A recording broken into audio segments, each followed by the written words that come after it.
말씀으로 돌아와서 오늘 말씀은 새로운 기회라는 제목으로 우리 말씀을 나누기 원합니다. 이제 사도행전 8장은 이제 다음 단락으로 넘어가는 첫 시작의 장입니다. 그러니까 1장부터 7장까지가 한 묶음으로 본다면 초대교회의 탄생과 성령 하나님의 일하심으로 교회가 어떤 특징을 갖고 있는지를 보여줬다면, 이제 8장부터는 본격적인 선교의 시작을 진행하는 장면입니다. 그 중간, 그러니까 7장하고 8장의 시작에 앞서서 끼어 있는 이야기가 무엇이죠? 바로 스데반의 등장과 순교입니다. 스데반이 이제 설교하는 장면과 저번 주에 봤죠. 그리고 그 설교 이후에 돌을 맞아 순교하게 됩니다. 이 사건을 통하여서 이방에게 복음이 증거되는 이 포문, 발판이 됩니다. 그래서 여러분, 말씀 사역은 당장 우리의 삶에 어떤 기적이 일어나지 않더라도 무언가의 변화에 반드시 그 근원이 됩니다. 하나님은 말씀을 통해 일하시고 말씀을 듣는 우리를 통해 또 일하시기 때문에 그 말씀을 들은 우리, 또 말씀을 전하는 우리가 하나님의 일들을 보게 된다라는 것이죠. 스데반은 당장은 설교를 전하고 순교했을지라도 그의 설교는 이방의 복음을 전하는 시작이 되었다라는 것이죠. 그래서 8장부터 오늘 말씀부터는 이제 이방 선교의 시작을 나타내 주고 있습니다. 한번 그 8장 1절이 그 중요한 그 중간의 대목인데, 한번 앞부분을 좀 읽어볼까요? 사울은 같이 시작. 사울은 그가 죽임 당함을 마땅히 여기더라. 여기까지입니다. 8장으로 넘어가면서 그 이어지는 문장으로 사울이 그가가 누구죠? 스데반입니다. 스데반을 죽인 것을 마땅히 여겼다라는 거예요. 그러니까 스데반의 중에 어떤 동의했다 뭐 이 정도가 아니라 사울이 주도적인 역할을 했다라는 것입니다. 이것은 해석이 아니라 실제 나와 있는 내용입니다. 7장 바로 전장이죠.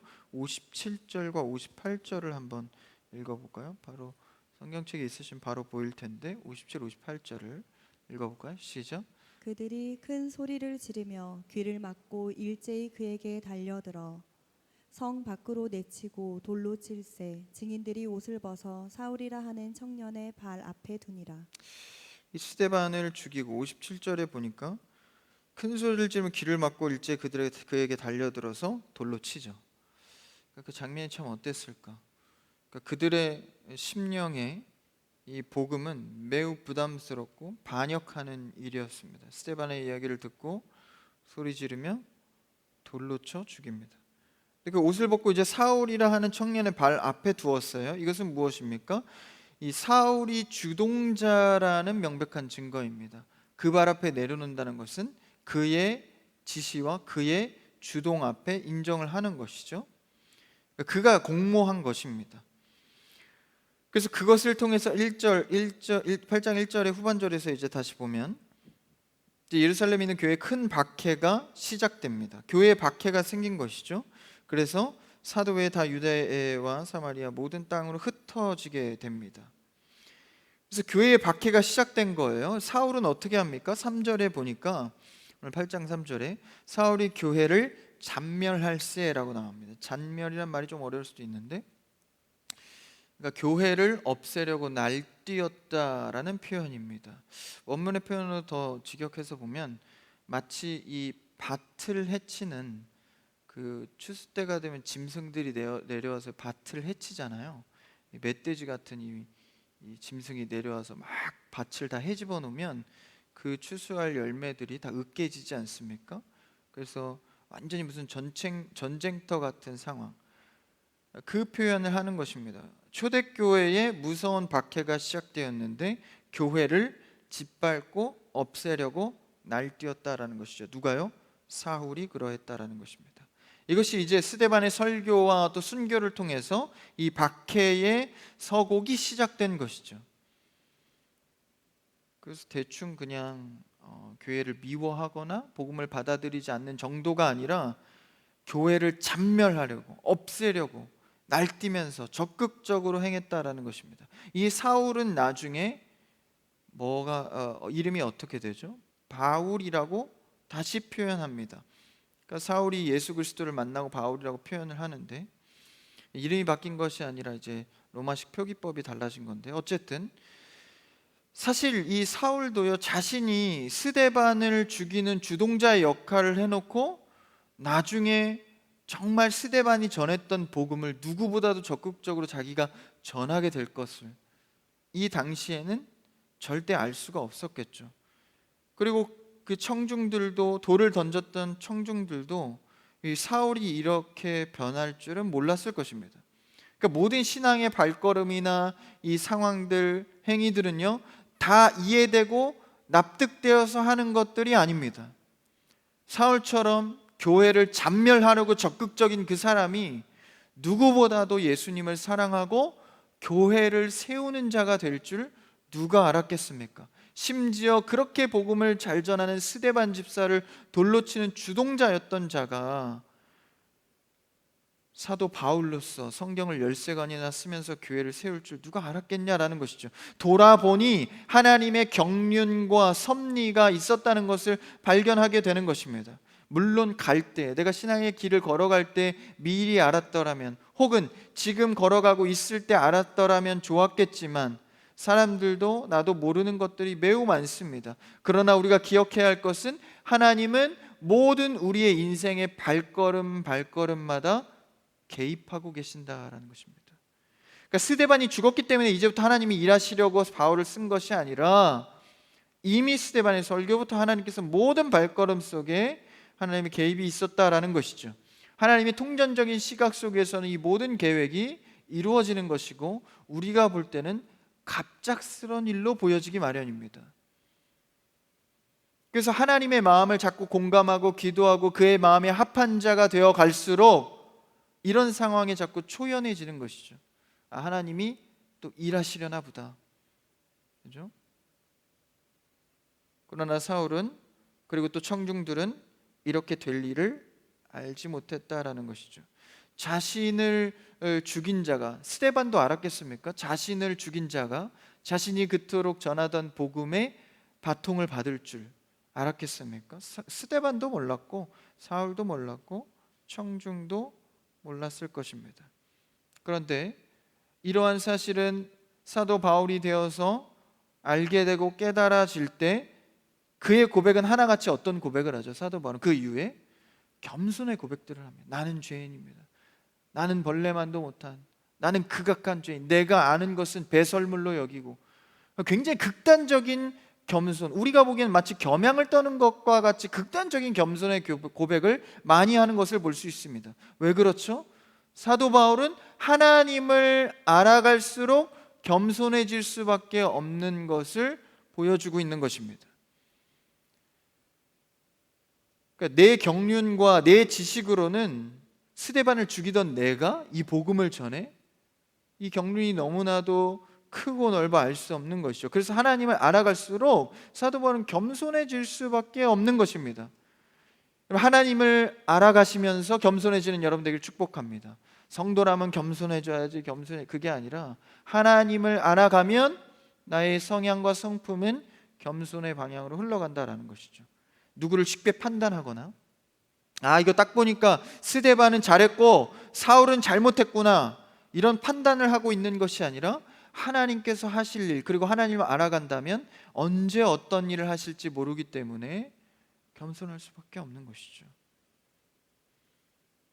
그래서 이를 통하여서 이제 성도들이 흩어지게 됩니다. 8장 1절 후반절에 보면 유대와 사마리아 모든 땅으로 흩어지니라. 근데 일찍이 이 사도행전의 중요한 핵심 말씀이 있죠. 성령이 임하면 어떻게 되죠? 복음이 어떻게 되죠? 사마리아 온 유대와 땅 끝까지 전달됩니다. 근데 여기서는 지금 유대와 사마리아와 모든 땅이 흩어지리라, 비슷한 말씀이죠. 근데 과정의 상황은 다릅니다. 성령을 받을 때는 성령이 임하면 복음이 전해지리라 담대하게 전했지만, 지금 상황은 사울이 핍박하고 사람들이, 유대인들이 크리스천들을 박해하니까 도망가는 상황으로 흩어지는 겁니다. 그러니까 앞서 예언한 것이 매우 다르죠. 근데 결과적으로 어떻습니까? 이 흩어짐이 나는 도망하는 거였으나 그곳에서는 복음이 전달되었다라는 것이죠. 그러니까 하나님은 정말 저 사람을 써서 될까? 정말 이 상황에 복음이 전해질까? 정말 이런 가운데에서도 은혜를 받을 수 있을까? 하는 상황에서도 하나님이 결국 말씀하신 대로 은혜를 부으시고 성령 받을 자에게 주셔서 일하신다라는 것입니다. 하나님은 여러분을 선택하셨고 부르셨습니다. 그러면 반드시 여러분을 통해서 사용하시고 일하십니다. 내가 때로는 의심하고 넘어지고 불안할지라도 하나님을 만나고 알아가게 된다면 주님의 일을 보게 되는 것이죠. 그래서 성도들은 이때만 해도 성도들도 몰랐겠죠. 흩어집니다. 모든 땅으로 흩어지죠. 근데 이때 흩어지는 그룹을 보니까 1절에 보니까 누가 흩어져요?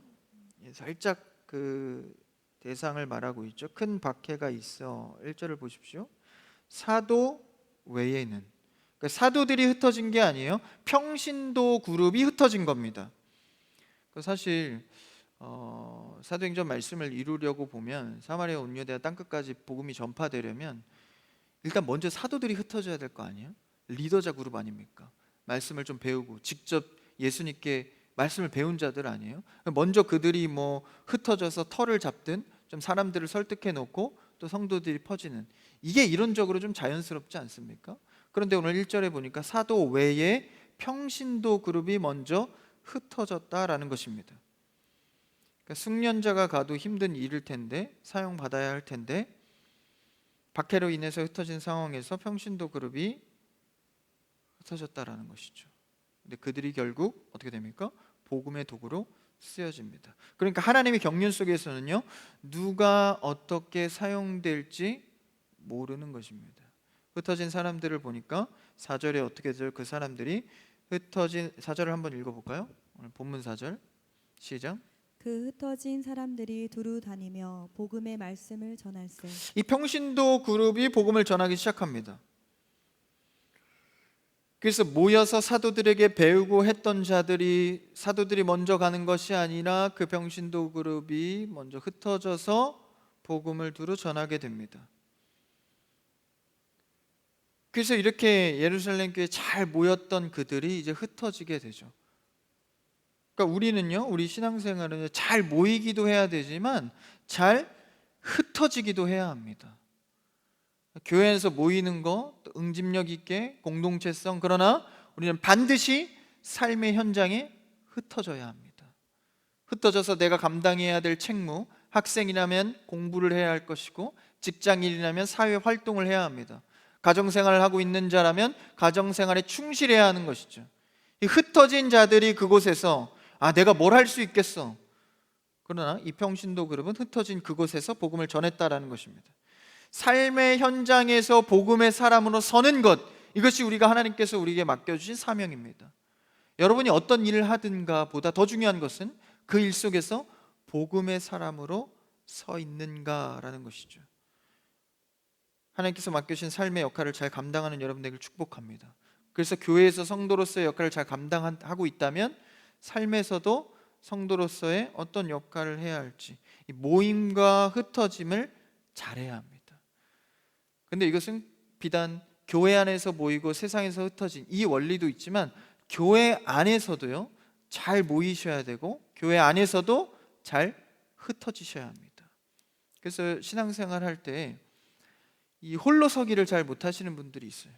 친한 사람이 좀 있어야 되고 마음 맞는 사람이 있어야 되고 나는 사역자랑 꼭 친해져야 신앙생활이 가능해.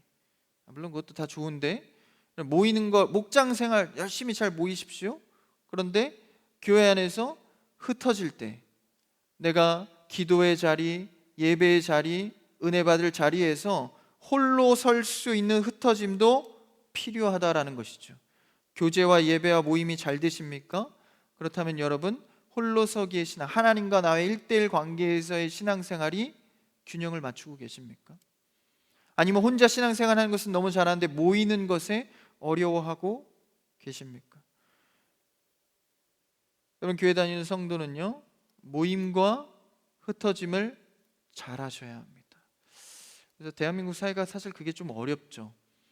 이 보통 대한민국 사회는 이제 좀 친한 사람, 모임 이거 좀 강조하잖아요. 그러니까 어렸을 때부터 학교에서도 그 스트레스 받는 일이에요. 사실 학생들 공부를 열심히 해야 되는데 이 친구를 못 사귀면 그 사회에서 못 살아남잖아요. 따돌림 당할까 늘 불안한 마음들, 좀 이 그룹에서 소외될까, 내 외모는 어떻지, 내가 사용하고 있는 제품, 옷 이런 거 너무 신경을 쓰게 되는 것이죠. 그리고 한국 문화가 좀 그렇습니다. 그렇다 보니까 모임은 잘하고 같이 의지하는 것은 잘하는데 홀로 서기가 부족한 거예요. 그러니까 이것은 이기주의와 그냥 혼자 사는 자취하는 사람들이 이기심이 어떤 그런 차원하고는 다릅니다. 하나님 앞에서의 고독을 할 줄 알아야 하는 거예요. 그런데 오늘 말씀에서도 모임을 그렇게 잘 모여서 성령이 충만한 자들이 흩어질 때는 이 평신도 그룹입니다. 사도들은 그래도 좀 리더자이기 때문에 리더가 사실 굉장히 외롭습니다. 홀로 서는 훈련을 굉장히 많이 해야 되기 때문에, 왜냐하면 사람들이 모임이 흔들려도 리더는 흔들리면 안 되거든요. 근데 평신도는 그렇지 않아요. 그래서 홀로 서기가 좀 부족합니다. 그런데도 오늘 보니까 평신도 그룹이 흩어졌을 때 홀로 서기가 되어 있었기 때문에 그들이 가는 곳마다 복음을 전할 수 있었던 것이죠. 사실 그것은 얼마나 불안함이 있었겠습니까? 흩어지긴 했지만 유대인들이 쫓아오고 있잖아요. 사울이 어떻게 합니까? 보니까 3절에 보니까 집에 들어가 남녀를 끌어다가 옥에 가둬버립니다. 바로 그냥 잡아다 가둬버리는 거예요. 그 불안함 속에 어떻게 혼자 흩어져 복음을 전하겠습니까? 근데 그들은 그렇게 했다라는 것이죠. 그러면서 그 대표의 상징을 하나 소개하는데 그 중에 그 평신도 그룹 중에 한 사람을 소개합니다. 한번 5절을 읽어볼까요? 5절 같이 시작. 빌립이 사마리아 성에 내려가 그리스도를 백성에게 전파하니. 이 빌립이라는 사람이 나오죠. 이 빌립은 평신도입니다. 6절도 한번 읽어볼까요? 무리가 빌립의 말도 듣고 행하는 표적도 보고 한 마음으로 그가 하는 말을 따르더라. 이 빌립이 사람들을 고치고 못 걷는 사람도 낫게 되었어요. 근데 이제 이런 것들을 표적을 행하고 할 때 이 복음을 전하고 할 때 지금 빌립을 영웅시 기록하는 건가요? 그렇지 않습니다. 그 전에 스데반이 계속해서 설교했던 게 뭐죠? 아브라함과 모세, 그들이 너희의 조상이고 너희들의 우상이냐? 그들을 통해서 믿음이 강건해졌다고 생각하냐? 그렇지 않다. 아브라함도 모세도 우리와 같은 죄인이다. 그들이 하나님 앞에 쓰임 받은 것뿐이다. 그래서 우리는 그들을 통해서 예수 그리스도를 바라봐야 한다. 스데반이 설교하지 않았습니까? 그런데 여기서 빌립을 강조하고 있는 이유는 뭐예요? 역시 마찬가지로 빌립을 영웅시 기록하는 것이 아니라 선민 사상을 깨고 인간이 하나님께 붙들렸을 때 리더 그룹이 아닌 평신도 빌립도 쓰임 받는다면 사도 못지않는 일들, 사명, 전도를 할 수 있다라는 것입니다. 여러분에게 은사가 없습니까? 리더도 아닙니까? 나는 이제 막 성도로 자리를 잡아가십니까? 상관없이 하나님께 붙들리면 하나님의 일을 할 수 있다라는 것입니다. 토요 2시 전도에 나오십시오. 은사가 없어도 나오십시오. 그냥 시키는 대로 하시면 됩니다. 저도 은사가 없어요. 그렇죠? 하나님께 붙들리면 하나님께서 쓰신다라는 것이죠. 그러니 빌립 같은 무명의 평신도도 이런 역사를 하더라라는 것이죠. 그래서 여기 말씀의 초점은 성령의 인도입니다. 성령의 인도를 받은 초대교회 성도들이 그 임무를 본받으라는 것이 아니라 하나님이 붙드시는 인생은 어떻게 되는지를 소개하고 있는 것입니다. 빌립이 그 사마리아 성에 내려가서 말씀을 전할 때, 사마리아 성은 유대인들이 극심히 싫어하는 그 지역이죠. 그곳에 가서 말씀을 전할 때 표적도 보고 한 마음으로 그거 하는 말을 따릅니다. 7절도 한번 읽어볼까요? 7절 시작. 많은 사람에게 붙었던 더러운 귀신들이 크게 소리를 지르며 나가고 또 많은 중풍병자와 못 걷는 사람이 나으니. 귀신도 쫓아내며 중풍병자와 못 걷는 사람도 낫게 되며 누구를 통해서요? 평신도 그룹의 한 사람을 통해서입니다. 나는 못한다, 어렵다, 잘 안 된다, 은혜가 필요하다 말하지 마십시오. 하나님께서 성령에 붙들린 자는 어떠한 능력의 사람보다 크게 쓰신다라는 것이죠. 그래서 저도 마찬가지입니다. 뭐 사역자 인생이라고 뭐 특별한 것이 있습니까? 뭐 물론 사역자가 하나님 앞에 더 소명감과 리더의 의식을 가져야 하지만 그럴 만한 사람이 되어서 세워진 것은 아닙니다. 하나님이 세우셨으니 나는 철저히 뭐만 하는 거예요. 사실 나에 대한, 나를 절망해가는 시간만 갖는 겁니다. 나에게 뭐 의로운 게 어디 있겠어요? 하나님 앞에 절망해가는 시간밖에 없습니다. 그러니까 하나님께서, 사람의 시선에서 하나님께로 시선을 옮겨서 내가 하나님이 붙들어야 살아가는 사람으로 깨닫게 되는 것이죠. 평신도 빌립도 하더라 라는 얘기를 오늘 말씀에서 하는 것입니다. 그래서 빌립이 결국은 그 성에서 8절에 보니까 짧은 구절이죠. 8절 보십시오. 그 성에 큰 기쁨이 있더라. 사마리아 성은 어떤 성입니까? 간단히 소개를 하자면 사마리아 성은 구약 시대 때부터 이스라엘은 수많은 강대국으로부터 늘 공격을 받고 포로에 잡히고 서름을 갖고 있는 나라입니다. 그래서 이스라엘이 아수르에게 점령을 당했을 때 그 초대 유대인들이 신앙의 정절을 지키기 위해서 부단히 애를 썼습니다. 근데 이 아수르가 굉장히 고약하거든요. 그래서 그 사람들을 이제 그들의 전통과 역사를 없애기 위해서 혼혈을 시킵니다. 이방인들을 투입시켜서 민족을 혼혈을 시키는 거죠. 그러니까 그거를 혼혈이 되지 않으면 사회생활이 불가하게 막아놓은 겁니다. 그러니까 굶어 죽게 생기고 처자식이 죽어가니까 그냥 혼혈을 시키는 거예요. 근데 그 가운데에서도 신앙의 정절을 죽기 아니면 까무라치기로 지키던 유대인들이 있었다라는 것이죠. 해방이 되었을 때 나중에 혼혈되어서 생계를 위해서 혼혈된 사람들하고 그리고 신앙의 정절을 지킨 두 그룹으로 나눠지게 됩니다. 이 사람들이 누구죠? 사마리아 그 성에 사는 사람들이었습니다. 그러니까 유대인들이 이 사람을 볼 때 해방되니까 어떤 마음이 들어요? 아주 더러운 사람들, 그때 지켰어야지, 우리는 이렇게 지켰다면서 선민 의식을 갖고 그들을 정죄하기 시작합니다. 그래서 그 길은 지나가지도 않고 거의 개 돼지 취급을 한 것이죠. 예수님 시대 와서까지 그것이 이어졌기 때문에 예수님께서 수가성 여인, 사마리아의 여인을 내가 만나야 하리라 하면서 가시잖아요. 그 서름의 땅이 바로 이 사마리아 성입니다. 근데 오늘 평신도 빌립을 통하여서 그의 복음, 예수 그리스도의 복음과 그의 기적을 통해서 그 성에 구약 때부터 있던 그 서름의 슬픔의 성이 어떻게 바뀝니까? 8절에 그 성에 큰 기쁨이 있더라. 한 사람의 복음의 전함을 통해서 일어난 일입니다. 어떤 은사도 어떤 능력도 소개되지 않고 그저 흩어진 한 명의 성도를 통해서 말입니다. 여러분 능력이 없다 말하지 마십시오. 하나님께 붙들려서 지금 예배하고 있다면 여러분 이미 하나님께 부름받은 자들입니다. 하나님의 역사 가운데 있는 자들이고 하나님이 붙드시는 인생입니다. 포기하지 마시고 낙담하지 마시고 붙들린 인생으로 선포하시며 담대히 성도로 살아가는 여러분 되기를 축복합니다. 그러면서 뭐라 그래요? 오늘 말씀에 빌립도 하더라. 빌립도 하더라.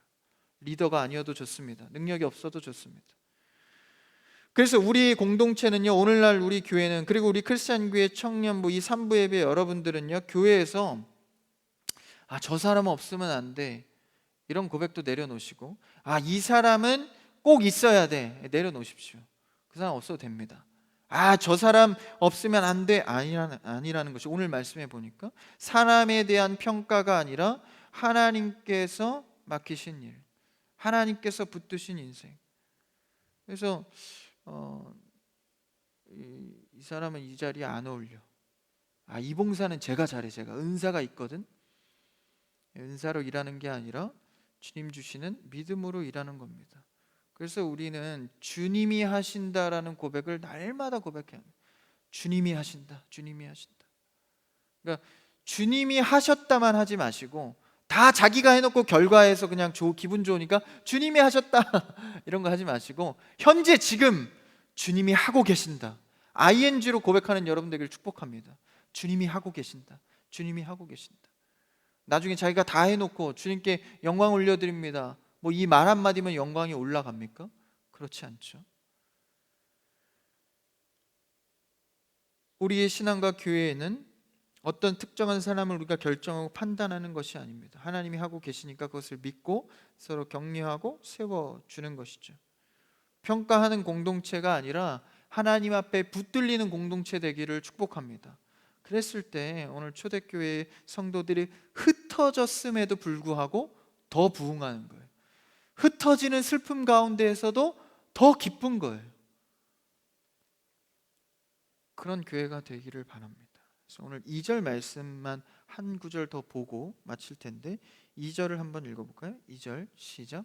경건한 사람들이 스데반을 장사하고 위하여 크게 울더라. 이 스데반이 죽고 이제 장례를 치렀는데 경건한 사람들이 그를 위해서 크게 울었습니다. 지금 흩어지고 이렇게 빌립이 전에서 기쁨이 임하는 이 구절 읽기도 바쁜데 지금 중간에 갑자기 스데반 앞에서 이미 죽었는데 왜 장례하고 크게 운 장면을 중간에 실어놨을까요? 여기서 크게 울었다라고 할 때 소리내서 누구든지 알아들을 수 있게 울었다라는 것입니다. 이 표현이 무엇일까요? 당시에 예수 그리스도는요, 지금에서야 우리가 메시아로 인정하고 믿고 있지만 지금 유대인들에게는 뭡니까? 범죄자입니다. 극악한 종교범이었기 때문에 십자가에 매달려 죽지 않았습니까? 그를 칭송하거나 따르는 자들은 다 가다 죽이는 거예요. 그래서 스데반도 죽지 않았습니까? 근데 스데반을 위해서 울고 있다? 동범자로 취급될 확률이 매우 높습니다. 스데반 장례를 치르면서 지금 울고 있는 겁니다. 예수님 장례 치를 때도 시체를 달라고 한 자가 있었죠. 그 자가 원래 처음에 그렇게 믿음이 없던 자입니다. 그런데 스데반도 동범자로 취급될 상황에 놓여 있는 스데반 장례에서, 그런데 그들이 크게 울고 있는 것이죠. 그들을 뭐라고 표현하고 있습니까? 경건한 사람들. 그리스도를 따르기로 작정한 자들이 생의 위기 속에서도 담대히 고백하고 있는 것이죠. 그러니까 당신의 죽음 앞에 내가 그 죽음을 그 복음을 이어가겠습니다라는 동조입니다. 지금 크게 울고 있는 것은.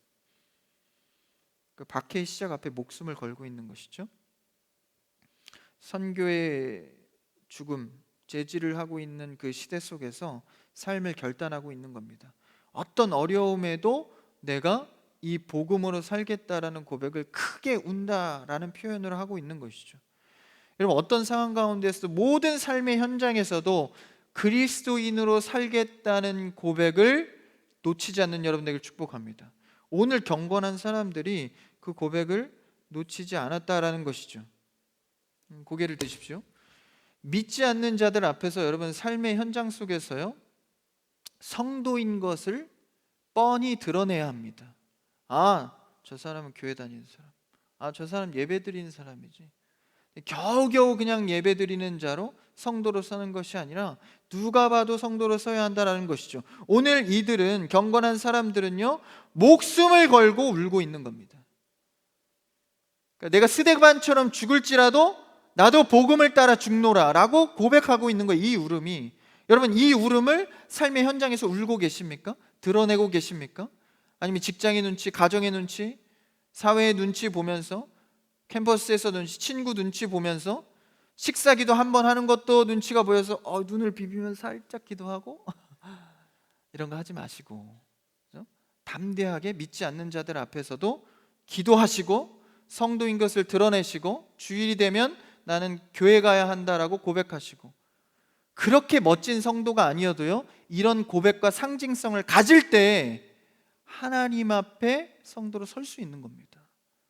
고백하지 않고 뜻도 정하지 않고, 믿지 않는 자들이 있을 때는 한 그룹, 믿는 자들이 있을 때는 또 다른 그룹, 그냥 흘러가는 것이 아니라 오늘 이 경건한 사람들이라고 평가된 사람들은 목숨을 걸고 우는 고백으로 나아갔다라는 것이죠. 여러분은 주변에서 여러분들을 뻔히 그리스도인으로 인정하고 계십니까? 아니면 어느 날 여러분이 교회 가는 것을 보고 너 교회 다녔냐? 곤란하겠죠. 그래서 우리는 그리스도인으로 어떤 상황 가운데에서 나는 그리스도인이야 라는 정체성을 잃지 않고 먼저 고백을 선포하고 살아가야 하는 것이죠.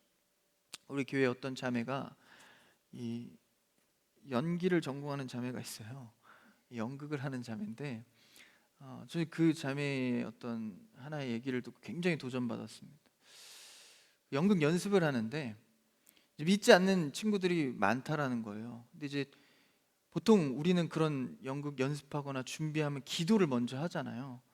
근데 이제 혼자 기도하고 이 연극 정말 긴장되는데 잘하게 해주세요, 이게 아니라 믿지 않는 친구들을 모아놓고 야, 일로 와봐, 일로 와봐, 내가 기도해줄게, 기도해줄게, 이렇게 기도를 하는 거예요. 그러니까 뭐 손 모으고 눈 감고 이런 것도 잘 모르죠. 가르쳐 주면서 기도를 한 거예요.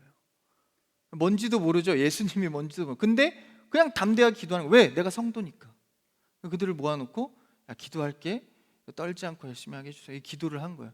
그거를 매번 했대요. 매번 하니까 나중에 믿지 않는 친구가 와갖고 가빈아, 죄송합니다. 제 말을 빨리 하다 보니까 죄송해요. 누구야? 그냥 하자.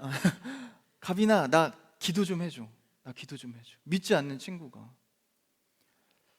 그런 일들이 내가 생각하지 못한 복음의 영역들과 성령의 일들은요, 내가 제한하는 게 아닙니다. 나는 성도로 서면 일은 성령님이 하시는 겁니다.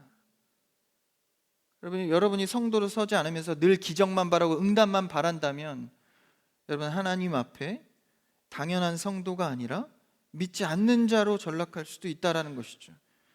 여러분, 세상 앞에, 삶 앞에, 여러분의 모든 삶의 현장 앞에 당연한 성도로 서는 여러분 되길 축복합니다. 그래서 그 눈물과 크게 우는 것을 통해서 뭐가 시작된 거예요? 선교가 시작된 겁니다. 그 고백을 통해서. 그래서 신앙생활은요, 하면서 뜻을 정하는 게 아니라 뜻을 정하고 하는 것입니다. 내가 하나님 앞에 성도로서 서기로 작정하고 신앙생활 하는 것입니다. 그랬을 때 성도의 삶을 하나님께서 인정하시고 그 속에서 일해 가시는 것이죠. 주변의 평가는 그 이유로는 하나님께 맡기는 겁니다. 세상 눈치 보면서 신앙생활 하겠습니까?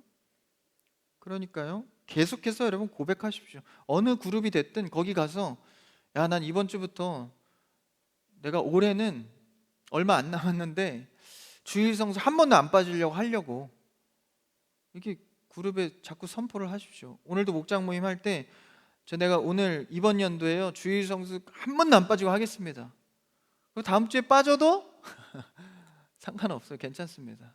선언을 하십시오. 오늘 이 거룩한 모임, 그리고 거룩한 사람들은요, 이 그룹은 목숨을 건 선언을 하고 선교한 자들입니다. 그래서 우리는 이 삶의 모든 영역 속에서 포기할 수 없는 이 비명과 같은 선언이 계속 있어야 합니다. 주님, 내가 주님을 사랑하겠습니다. 주님을 찬양하겠습니다. 유혹에 넘어지지 않겠습니다. 이 신앙의 비명소리가 하나님의 마음을 울리는 기도로 퍼지기를 축복합니다. 그래서 이것이 이런 위기 속에서 우리가 다시 한번 성도로 설 수 있는 새로운 기회를 맞이하는 것입니다. 위기 앞에서 슬퍼하시고 낙담만 하지 마시고요, 새로운 기회로 삼으셔서 울부짖고 선언하시는 여러분 되길 바랍니다. 그랬을 때 오늘 결론의 8절의 말씀처럼 기쁨이 넘쳐나는 것이죠. 8절만 읽고 마칠까요? 8절입니다. 오늘 마지막 절 같이요, 시작. 그 성에 큰 기쁨이 있더라. 할렐루야. 이 박해와, 그리고 처음에는 박해가 있었죠, 사울을 통해서. 두 번째는 성도들의 울음, 고백입니다. 그럼 세 번째, 마지막 어떻게 되었죠? 기쁨으로 바뀌었다라는 것입니다. 그 기쁨은요, 앞에 수식이 있습니다. 큰 기쁨입니다. 여기서 말하는 큰 기쁨은요, 그냥 너무 좋은 기쁨, 크기가 큰 기쁨을 말하는 게 아니라요, 하나님의 경륜이 들어가 있는 기쁨을 말하는 것입니다. 세상에서 줄 수 없는 기쁨, 큰 기쁨, 하나님의 역사가 담겨 있는 기쁨이다라는 것이죠. 여러분, 신앙생활과 삶의 어떠한 상황 가운데에서 두려워하지 마시고 하나님의 경륜을 믿으시고 박해 속에서도 새로운 기회를 얻는 참된 성도가 되시기를 주님의 이름으로 축복합니다.